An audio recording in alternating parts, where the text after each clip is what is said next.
முருகன் குமரன் குகன் என்று மொழிந்து உருகும் செயல் தந்து உணர்வன்றருவாய் பொறுவும் கவரும் புவியும் பரவும் குருபுங்கவ எங்கொட பஞ்சரனே.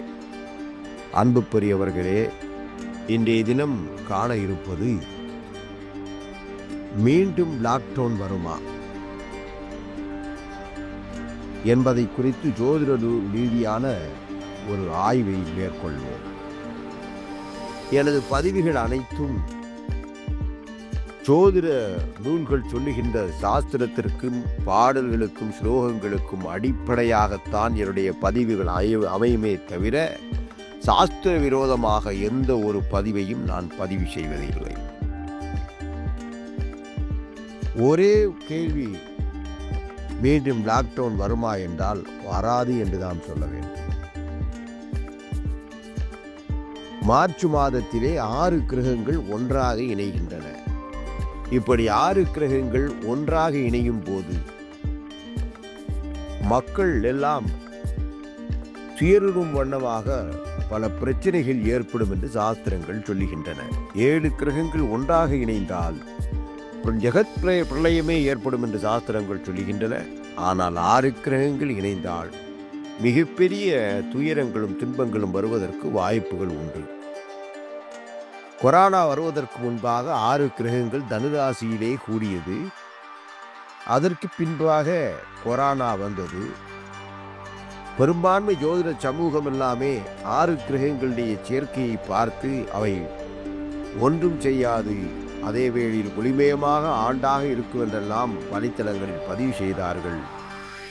அது ஒருபுறம் இருக்க, இப்போது நம்முடைய ஒரே கேள்வி, கொரோனாவிற்கு முன்பாக 6 கிரகங்கள் ஒன்றாக இணைந்தன, மீண்டும் 6 கிரகங்கள் ஒன்றாக இணையப் போகின்றன. கொரோனா வருமா, லாக்டவுன் வருமா என்பதுதான் நம்முடைய கேள்வி. அதற்கு பதில் சொல்லும் விதமாக நாம் ஜோதிட நூல்களை ஆய்வு செய்தோம் என்றால், கொரோனாவிற்கு முன்பாக 6 கிரக சேர்க்கை மட்டும் ஏற்படவில்லை.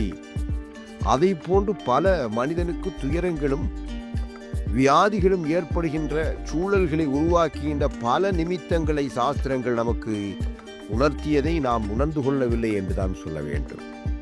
என்னுடைய நண்பர் ஒருவர் சிறந்த ஜோதிடர். அவர் 6 கிரக சேர்க்கை எத்தகைய தீமையை தரும், எனக்கு வலைத்தளங்களில் பேச வேண்டும், நூல்களிலிருந்து சில தகவல்களை திரட்டித்தாருங்கள் என்று கேட்டார்கள். நான் நூல்களிலிருந்து சில தகவல்களை திரட்டி கொடுத்தேன். அப்போது நான் கூறியிருக்கின்றேன், காற்றில் பரவுகின்ற வியாதி ஏற்படும் என்று ஏதோ நூலிலிருந்து நாம் சொல்லியிருக்கின்றேன். நான் மறந்துவிட்டேன். அவர் கொரோனா வந்த பின்பு என்னிடம் கூறினார்கள், நீங்கள் அப்படி சொன்னீர்கள், நான் அதனை மட்டும் விடுத்து மற்ற தகவல்களை நான் பகிர்ந்து கொண்டனே தவிர நீங்கள் சொன்ன அந்த விஷயத்தை சொல்லவில்லை என்று நாம் சொன்னார்கள். அப்படி நான் என்று சொல்லியிருந்தேன் என்றால் நான் எங்கோ சென்றிருப்பேன் என்றும் சொன்னார்கள். அது ஒருபுறம் இருக்க, இந்த 6 கிரக சேர்க்கையால் மட்டும் லாக்டவுன் ஏற்படுவதில்லை. லாக்டவுன் ஏற்பட்டு விடாது. வியாதியும் பெருமளவில் பரவாது என்று நாம் சொல்ல வேண்டும். காரணம், கொரோனாவிற்கு முன்பாக 6 சேர்க்கை, இதற்கு முன்பு கொரோனா ஏற்பட்டதற்கு முன்பாக 6 கிரக சேர்க்கை மட்டும் ஏற்படவில்லை. அதைவிட இன்றியமையாததாக ஒன்றாக காலவிதான நூல் சொல்கின்றது, குரு பகவான் ஒரு வருடத்தில் 3 ராசியை கிடந்தார் என்றால் உலகில் 7 கோடி பிணம் வீடும் என்று சொல்லப்பட்டிருந்தது. கொரோனாவிற்கு முன்பாக குரு பகவான் 3 ராசியை அதிசாரம் பெற்று கடந்திருந்தார். அது மட்டுமல்ல, கொரோனாவிற்கு முன்பாக மற்றொரு நிகழ்வு கூட நிகழ்ந்தது. அதாவது ஆனி மாதம் அல்லது மாசி மாதத்தில் ஞாயிற்றுக்கிழமை அமாவாசையும் இணைந்து வருகின்றன என்றால் புவியில் எங்கும் தலையோடுகளும் எலும்புகளும் காணப்படும் என்று சொல்லப்படும் சீக்கிரபோதம் என்ற நூலில் சொல்லப்பட்டுள்ளது. ஆனால் கொரோனா வருவதற்கு முன்பாக அத்தகைய நிகழ்வு நிகழ்ந்தது. தற்போது அது அத்தகைய நிகழ்வு நிகழவில்லை. அது மட்டுமில்லை, கொரோனாவிற்கு முன்பாக மிகப்பெரிய ஒரு வான் தோற்றம் சீனாவிலே ஏற்பட்டது. அதாவது நாம் சாதாரண சூரியனை பார்ப்போம், ஒரு சூரியன் இருக்க மற்றொரு சூரியன் தோன்றியதை போன்ற ஒரு தோற்றம் வானில் தோன்றும். இதனை சாஸ்திரங்கள் பிரதிசூரிய லட்சணம் என்று சொல்லுகின்றது. அப்படி பிரதிசூரிய லட்சணம் எப்படி தோன்றும், அதன் மூலம் புவியில் எத்தகைய விளைவுகள் ஏற்படும் என்றெல்லாம் சொல்லப்பட்டுள்ளது. அத்தகைய பிரதிசூரியனுடைய லட்சணம், அதாவது சூரியனை போன்று மற்றொரு தோற்றம் வானில் தோன்றும் போது 2 சூரியன் 3 சூரியன் போன்று வானில் தோன்றும். அந்த தோற்றம் சாதாரண அந்த சூரியனுடைய கீழ்ப்பகுதியில் தோன்றும் என்றால் உலகெங்கும் வியாதி பரவும் என்று சொல்லப்பட்டுள்ளது. ஆனால் சீனாவிலே இத்தகைய அமைப்பு ஏற்பட்டது, வானில் இத்தகைய தோற்றம் ஏற்பட்டது. ஆக 6 கிரகங்களுடைய சேர்க்கை மட்டுமே இன்னல்களை தந்துவிடாது. இதை போன்று பல நிகழ்வுகள் இருக்கின்றதா என்றால் இல்லை. ஆனால் 6 கிரக சேர்க்கையின் மூலமாக புவியில் வியாதி பரவாதே தவிர பேரவிடவில் அச்சங்கள் நிகழ்வதற்கு வாய்ப்புகள் இருக்கின்றன.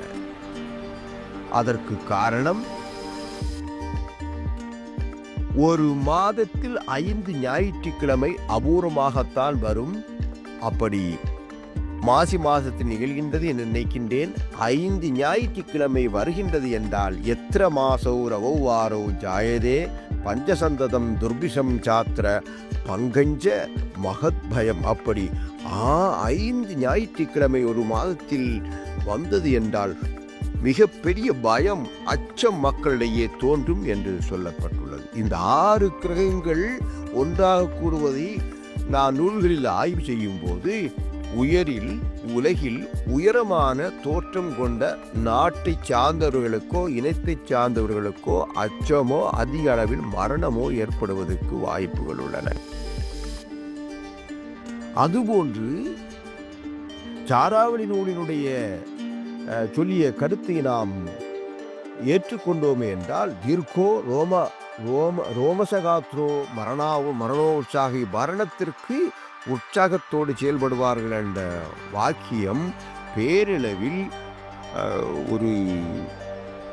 பேரளவில் மனித வெடிகுண்டு தாக்குதல்கள் உலகில் நடக்கலாம் என்றும் அதன் மூலமாக இழப்புகள் வருவதற்கும் வாய்ப்புகள் காணப்படுகின்றது.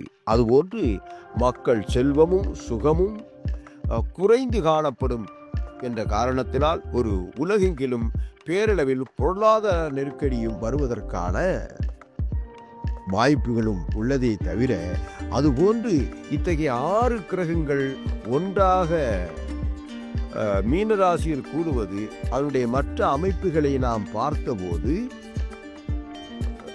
தீவுகளில் பெருவெள்ளத்தால் ஏற்படுகின்ற துன்பங்கள், கடல் சீற்றம், அதுபோன்று பெருவெள்ள அபாயங்கள் ஏற்படுவதற்கு வாய்ப்புகள் காணப்படுகின்றதே தவிர